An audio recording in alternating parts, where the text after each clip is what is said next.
Hey, happy day. Here's something very profound. If you lie to the government, it's a crime. If the government lies to you, it's normal. What do you think about that? Hey, minorities.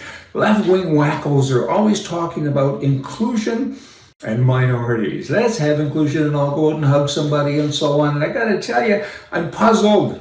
The smallest minority of all is the individual. The individual person. Lefties deny individual rights, but they claim to serve minorities. Lefties are just insane. What about me? What about you? I mean, we're the minority. Look after us, care for us. Instead, they do not. Left-wing wackos. They're dangerous, but they are crazy. Maybe that's why they're dangerous. Now, the world that we live in forever, thousands and thousands of years, was ruled by powerful people with swords and armies and so on, kings and queens. In America, they did something really off the wall. They said, we're going to make a constitution and we're going to give rights to people. And when the war was over and America was successful, many people said to George Washington, you should be king. He said, no, I don't think so. We've been fighting for the opposite of that. In today's world, fast forward, the left-wing people are trying hard to return to that. Of course, it only works for them if they're the king and they're the nobleman and all of that stuff, but that is what's happening, right? Leftist takes us back in principle, kings, nobles, and slaves. All your rights then come from the government. They lust to rule, and they don't want to govern us. They're with us. They want to rule us. They take offense to the fact that they work for us. We vote for them and we pay for them. We pay their wages, we pay their salaries, and they take great offense to that. I mean, they insist on telling you what you can do, even what you can think, and we have to keep fighting. I mean, that war back in the 1700s, it was for everybody, not just in America. It reached over into Canada and other countries as well. And look what's happened. The left, they're working so hard to take it back. We got to push back. Mary Trump.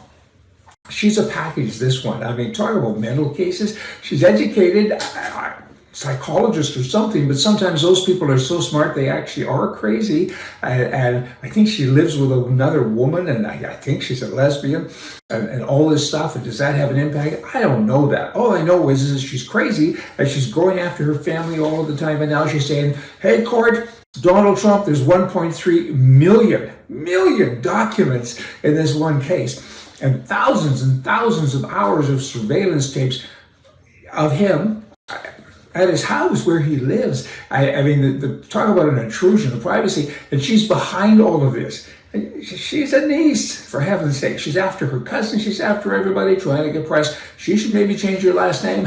She's a weirdo. Wow. I mean, is what she says true? I'll bark like a fox. Not so true. I mean, 1.3 million pages of evidence in the case given to the defense team by prosecutors alongside thousands of hours security video shot at Trump's resort. I've already said it. I have to repeat it because it's so nuts. And again, she's behind all of that.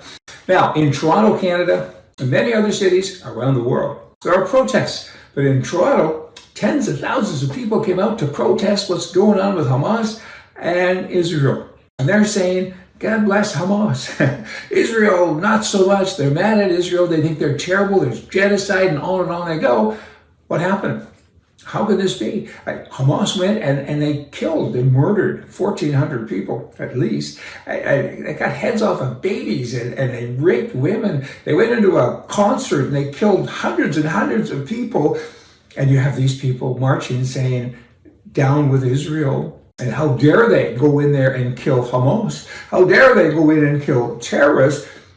Well, mind you, Toronto is a third world country now. I mean, you go there and it's basically, this is expected. Boy, oh boy.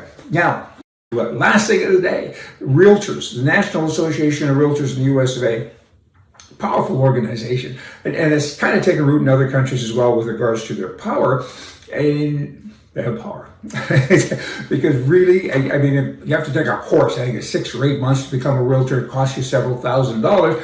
Really? I mean, that's like selling a refrigerator at a store. And what, I should go take a course? I don't think so. What do? I mean, realtors do not sell real estate. People buy real estate. There's a big difference. They drive people around, whatever, the cha-cha. I mean, it's a job that may be required, but there should be some room there with regards to competition. And the National Association of Realtors say, oops, we went out and did some price fixing with regards to commission and such, and they were just charged 1.8 billion with a B, dollars as a fine, and the wordage on the street is that's going to go upwards to 5 billion. That's kind of interesting what's happening there with real estate. Hey, y'all, come back and remember politically, right is right, left is wrong. Hey, see ya.